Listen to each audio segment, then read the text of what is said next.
Wow, today is such a lovely day. What can beat this? What's that over there? Is that a person calling for help? Help!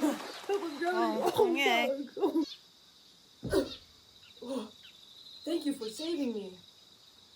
I was drowning for so long, I just don't know how to swim. What? You're wondering what the hell is behind me?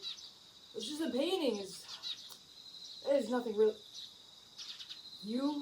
You want to learn more about that painting right there?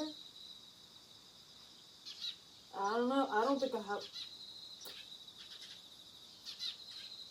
Seems like I have a little more time. Well, I guess since you saved me, I gotta help. Alright, I'll come along. Oh, you actually came along. Well, remember the painting from before? You've probably seen them before. What about this? Maybe this? Maybe these? What do they all have in common? They're all Impressionism. Is that the way you pronounce it? Impressionism. Yeah. But that's not what you came for. You came to learn the history of it. Let's get into it. The art movement got their name by art critic Louis Leroy, though it wasn't a positive reason. He commented on a well-known painting by Claude Monet called The Impression Sunrise, with him saying, "A impression, I was certain of it. I was just telling myself that, since I was impressed. There had to be some impression in it, and what freedom and what ease of workmanship. A preliminary drawing from a wallpaper pattern is more finished than this seascape." Which people took and ran with it, but not ran with it in a bad way, more like they embraced it. The movement was first started in France in the early 1860s. Some people say the movement was the pioneer of modern art. During this time in France, there was a main art exhibit called the Salon, which was organized by the Academy of Fine Arts. Though there was a huge problem with this exhibit. The one thing is that the judges had huge biases against artwork, preferring more historical art than anything else. So if you had anything different, they would be rejected. This caused artists that didn't have normally historical art to rebel, sorta, and make their own exhibit. They call themselves the Anonymous Society of Painters, Sculptors, and Printmakers. And this is how the Impressionism movement began.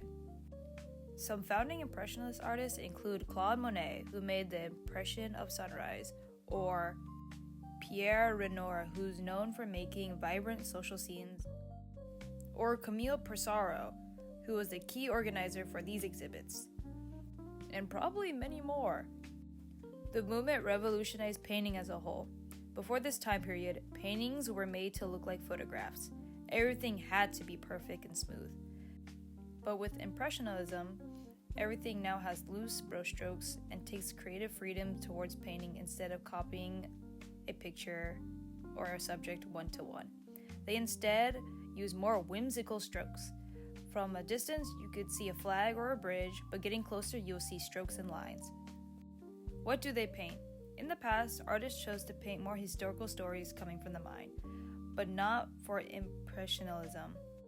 Impressionism more or less paints what's in front of them, day-to-day life, and how people interact with their environment and the people around them.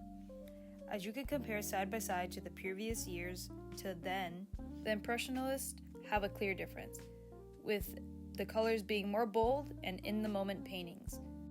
Some other things these painters do are outside paintings.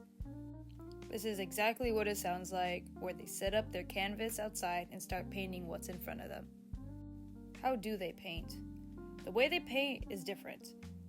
In previous years, they're hyper detailed in their art, but now they basically keep it short and simple. The focus on color and lighting was a huge step up.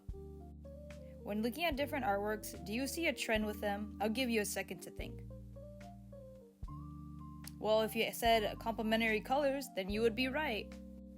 They use complementary colors to make the colors on their canvas seem more interesting. They avoid black and use bright colors while using blue, purple, and green for shading. Even nowadays, we are all aware that we shouldn't use black in our shadows because it makes our colors look a lot more muddier. So it's nice to see that in the past they thought about this too.